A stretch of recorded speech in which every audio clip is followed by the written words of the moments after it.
Welcome back to the Beyond the Balance Sheet podcast, where inspiring stories meet meaningful financial insights. And today's episode is about something that we don't talk about often, and that is starting over later in life and what it looks like to reinvent your career into your 40s while raising young kids and managing all those financial and personal responsibilities and building a future at the same time. We're going to ask all of these questions here today with Dave Gorwitz. It's great to have you on the podcast. You're an attorney with Murphy Desmond here in Madison, and you took a non-traditional path to law, going back to school later in life while balancing all that life brings towards us, and a passion for sailing, which we're going to talk about as well. Dave, welcome to the show. Thank you very much. So let's start with the turning point. So you go back to school, you're going back to law school after 40. Now that's a big decision. What got you there? You know, I always thought that I wanted to be a lawyer, going way back. It just was something I wanted to do. And unfortunately, as an undergrad, I kind of majored in marching band and jingles. And so my undergraduate grades weren't good enough to get me into a quality law school, honestly. And I wound up pursuing an MBA and did that, and then went to work for, it was Q Mutual at the time, doing management consulting for credit unions and strategic planning right after the financial industry got deregulated in the Reagan administration. That dates me. And I did that for a while. And it was great. Got to travel a lot, meet fantastic people, and polish my business chops up a little bit. And but I was on the road all the time, and I was looking forward to not being on the road all the time. And was having lunch with one of my coworkers at CUNA Mutual at the time, who owned a mom and pop sailboat dealership in Madison here on the west side. And they had started their boat dealership as a hobby. And there's a local ski area as well called Tyrol Basin. And the name of the boat dealership was Tyrol Marine. And the two families wanted it together and figured, well, hey, we'll do boats in the summer and skiing in the winter. What a great combination. And I'm thinking, yeah, that sounds right. Well, it turns out they weren't compatible at all, because the busiest times of year were spring and fall, with big overlap, where the ski industry is, you're hiring everybody for the winter and getting your chairlifts all unmothballed. And right at the time, all the boats are coming out of the water and getting winterized and put away. Spring was the exact opposite in the boat business. You're going to boat shows and everybody wants their boat in the spring, and it's the exact same time when the ski industry has something to do, right? They're packing everything up for the summer and putting it away. So it just didn't work out, and they wound up splitting their businesses. And I wound up over lunch. We were commiserating. I was commiserating that I was traveling all the time, and my coworker was commiserating that he was in the boat business but never had time to use his boat. And he said, "You want to buy my business?" And I said, "Okay." Just like that, I was in the boat business. We literally went over to the shop, counted the boats. I signed his floor plan loan, took it over from the bank. We went down with a clipboard and a calculator and a six pack and said, "Okay, how much for the drill press? How much for the cans of paint on the shelf?" And so I got into the boat business that way, and did that while I was also pursuing my sailing hobby. So that was the first business I owned. Did that for a while until one of my good customers, who was the former district attorney here in Madison, and he had started his own law firm and switched teams. He was on the defense side. He was defending licensed professionals, bankers, accountants, realtors, people with professional licenses, other lawyers. And he came in the shop. We met that way. He came in to buy a boat. I wouldn't sell one to him. He had never been in a sailboat before, but he had an office on the lake, thought it would be cool. So we met him and got to know he and his wife, and did some vacations together on boats and whatever. But one day he said, "Hey, we should practice together." And I said, "Hell, you got a problem. I'm not a lawyer." He said, "Oh, don't worry about that. Just go to law school." Well, I don't know. I got a pretty good gig here. I own my business. I'm playing with boats. And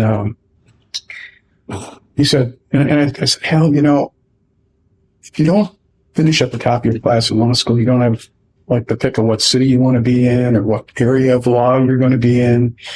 And I didn't really think being the assistant public defender in a small town in Wisconsin was a step up. And he goes, no, you don't understand. You just come in and we'll be partners straight from day one. And so before I ever went to law school, a lot of the risk was de-risked, right? I had a job waiting for me at the back end of that.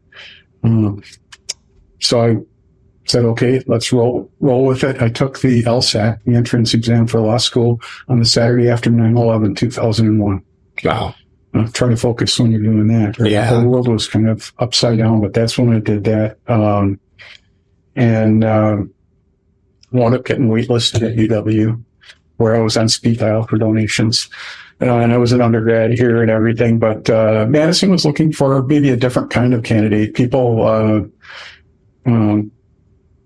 that want to change the law and we're really into the philosophy of law and things versus actually doing the practice of law. And I wound up at Marquette for a year, top of my class there, never been there before. But that first year at Marquette was scary because that's when my daughter was born. So we had a newborn at home, our first, and I was commuting from Madison to Milwaukee every day. I had hired a manager for the boat business because I wanted to see if law school would work out first. So that was how I got from where I started to 2002 being in law school. And rolling from there, I wound up transferring back to UW and finished my last 2 years here in Madison. It's interesting because you talked about being a business owner and then you make this transition and, Marquette was a new experience. You think you've cleared all these hurdles. And then when you make this big career decision, all of a sudden you realize, there's maybe just like you were in your 20s, it's like, I'm starting this all over again. So for you and your wife, Lori, this was an emotional decision, but Nate, maybe we want to talk about a little bit the financial things you're thinking about during this change. Yeah, I think just listening to Dave's story, which is an incredible story, is just that, he was at the UW, which is amazing. He got an education that was very diversified. He didn't feel like he was the best student. He got into a business. He learned it. He did it well.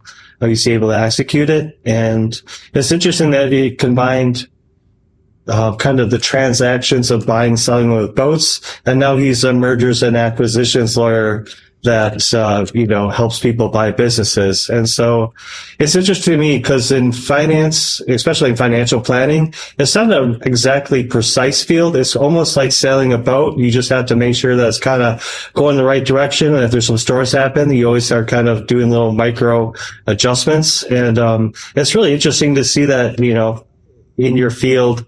I'm actually kind of curious, how does the sailing kind of analogy work with like mergers and acquisitions? Like what do you even fill up the sail to even go? In business and in sailing, right? You take your experience that you've gained in life and you try to predict the future, and you do a rotten job of it because nobody is good at predicting the future. But you just try to be a little better at that than other people. Right?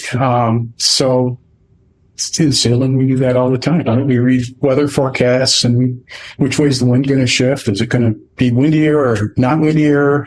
Who's out there that we're competing against? What's our competition in the marketplace? And then you adapt. You react and you adapt and you try to stay ahead of it. When I'm sailing, I try to play the game before the game ever gets played. Right?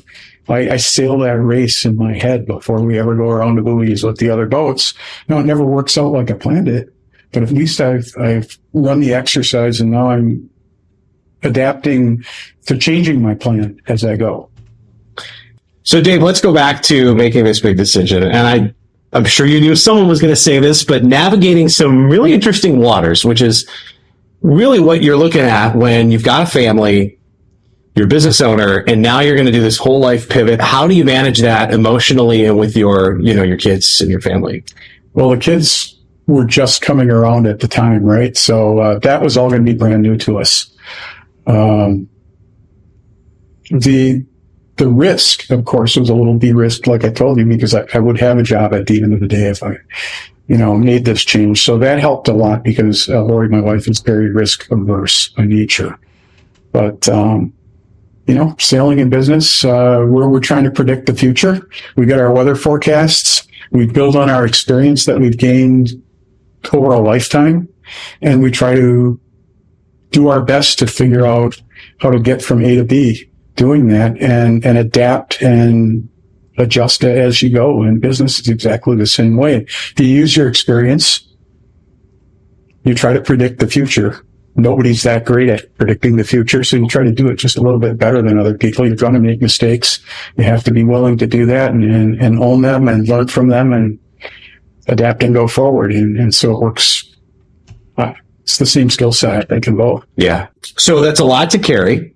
And how do you establish priorities during this time when you've got all these moving pieces? So I think my priority was sleep, right?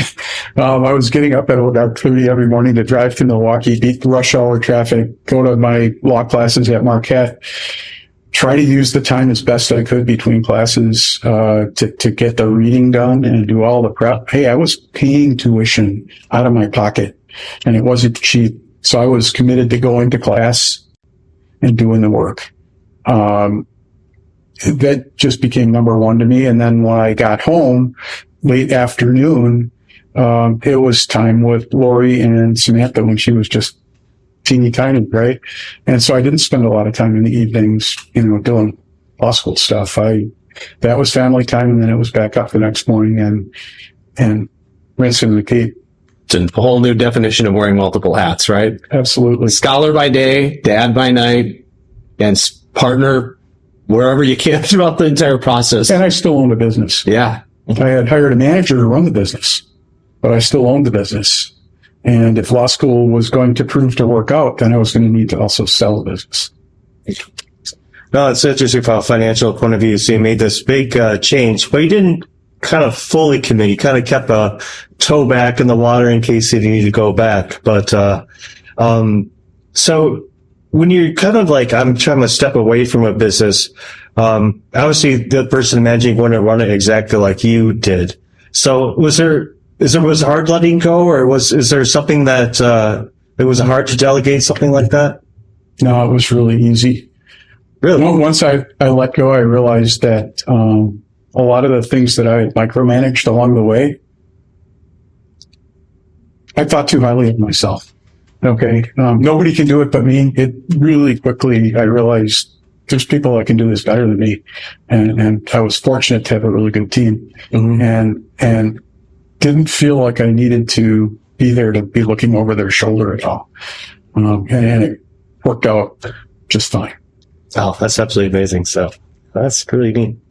So I have a question for you. So now you're a mergers and transactions lawyer. So you have two companies, usually one's buying and usually one's selling. So usually that's kind of the initial part is a difficult conversation to have because people are kind of like not as trusting. They're feeling a little vulnerable. There's a little bit of stress. What kind of like things that translate from that financial field, getting that from that psychological base is analogous to your field? Well, I think I was able to, especially with the smaller businesses, where it's a family business, the people, everything they've got is invested in that business, right? Yeah. And maybe they're on the sell side and looking forward to transitioning out. I was there with my boat business. I did that. I built a business. It was mine. It got bigger. We bought real estate. We put up buildings. And so I could relate to what was going on and the emotional attachment you have to your business. And at the same time, having represented a lot of buy-side people, they don't care about your warm and fuzzies at all. They got a spreadsheet. They know how much they can afford to invest so that they can make money on the back end. And it's purely financial transaction from the buy side almost all the time. And the buyer is almost always a much bigger company that has had experience buying businesses and spinning them off. And you're dealing with mom and pops a lot. Now I have much bigger sell side clients as well. But there's still an attachment they have to them. We don't deal with public companies on the south side at all. My clients are all private market, closely held companies. And so there's an attachment. And most of them have not been through a transaction before. So we sit and talk about what it was like when it did mine. Dave, I want to get to the sailing metaphor again in a minute when it comes to financial planning that Nate will expand on. But, if somebody's listening to this right now feeling like, I don't know, I'm also in my 40s right now, and is it too late for me to make a change? What would you tell that person? I've been a lawyer for 25 years. Wow. That's a career, right? Yeah. And I didn't go to law school till I was 40. You've got time to do different things. You get up every day and you go to your life. You don't go to your job. And so you better like what you're doing. And I kind of been there, done that with the consulting. Been there, done that with owning a small business and building it.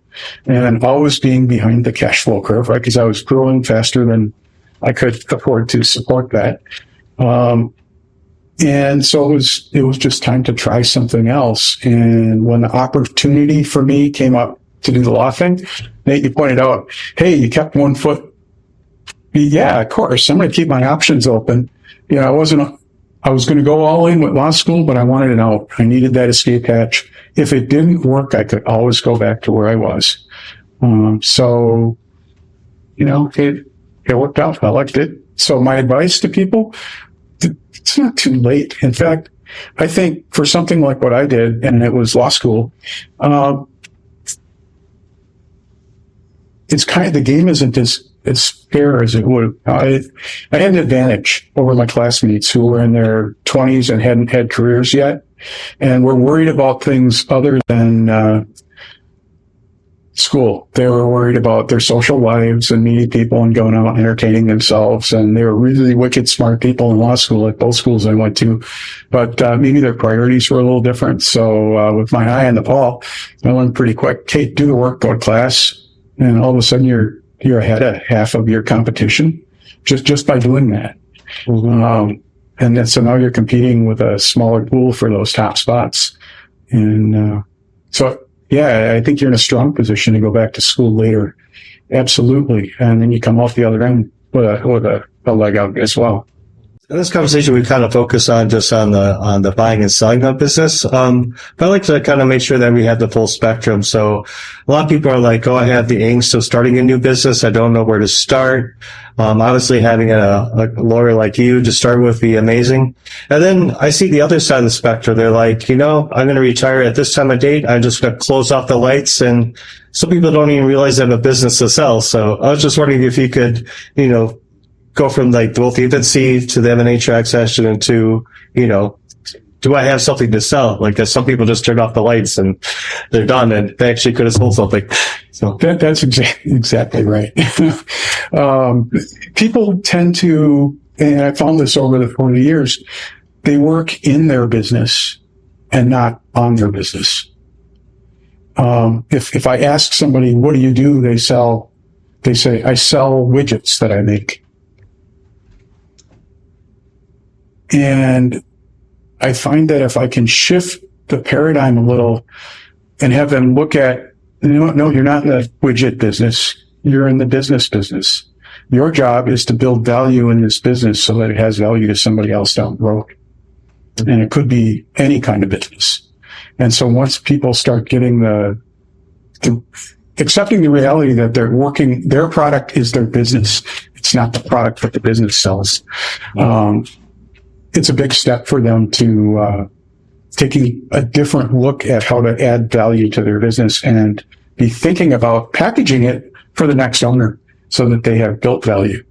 We don't always get involved in time to help people with that. A lot of times clients will already be in their 60s or whatever, and it's time to move on, or somebody has showed up at their door and said, hey, I want to buy your business, and they hadn't even thought about selling before, so they haven't had a chance to really package it to maximize their return on it. So we do what we can to put lipstick on that as fast as we can.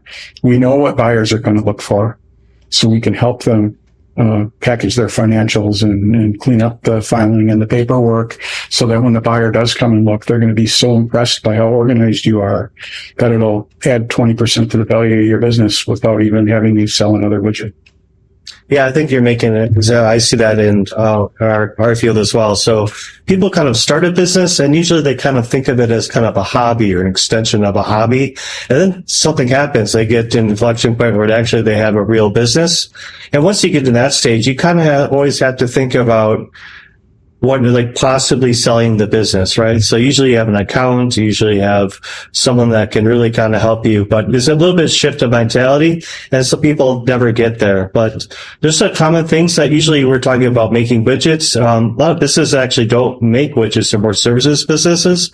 And people like really forget that your vendor list is actually something you could sell. Your customer list is something you could sell. So sometimes people are finding value where they never thought that someone would actually pay for that. So it's exactly right. It's the goodwill, right? It's their name. And so you'll see accounting firms that have still got the name, and law firms are the same, of the founder, right? Mm-hmm. Mr. Murphy at Murphy Desmond has been gone for quite some time. We're still Murphy Desmond, right? And his reputation is something that our firm can trade on in the future. And we don't make widgets. Mm-hmm. We help people. And I can imagine, Nathan, you're feeling the same way when it comes to your own relationship with your father and the business and continuing that on relationships. Yeah, I mean, it's actually personally hard to think of a business. It's become so much of my own identity. So, I feel like the people that become like our shareholders and my clients, like emotionally, I feel like you have become part of the family. And so, you know, that's the kind of experience that people kind of reserve. That's how I am emotionally. And, if people really like that in their lives or need that connection with their finance, because, you know, I'm very happy. I love what I do. I love problem solving. I love having interesting problems to work out with clients. So, actually, David and I feel it's kind of like overlaid, quite a bit. So both from a finance standpoint and a psychological standpoint. Well, you guys have a great brand, right? And it's a family business. And your father really built the brand, and now you're carrying that on, right? And so keep the brand strong, keep the brand going, becomes the focus of the strategic plan, right? I can't tell you, used to have some golf shirts that we wore in our office, and it said attorneys and counselors. And I'll bet you 90% of what I do is advising clients on whether they should do something. They'll come and say, draft a contract, and I'll ask, do we really want to? Does it make sense to? Should we? Let's look at the big picture. How does it fit in with your business? Yeah. That's the main part of and it's same with you, right? You're talking to people about what their goals are and how do we get you there? Yeah, I think that, well, if someone says I need a contract, you could easily whip up a boilerplate contract with them, like, okay, sign this, you're done, and, you know, walk out the door. But is it exactly what they need? So there's a lot more questions that need to have. You have to understand exactly what the clients, and then we can tailor and customize the contract or the financial plan to the client. So, yeah, you're exactly right. I can just picture, right? The client comes to you and say, I've got X dollars to put in one mutual fund. Mm-hmm. And you could just do it, or you could say, let me look at the whole picture and see how that one fits and ask if we should before we even do it. Yeah, that's exactly right. So, and then, actually both fields, just another thing that popped in my head is, how things are titled, right? So, in financial planning, very important. And obviously when you're selling a business, how things are titled are also very, very important as well. So, well, and the title gets to the tax implications. And at the end of the day, you want as much left over after you sell your business for your family as you can have. And so how do you title things? How do you structure things looking ahead to your exit?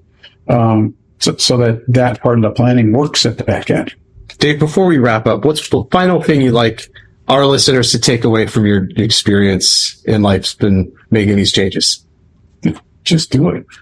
Sounds like a commercial for an athletic company or something.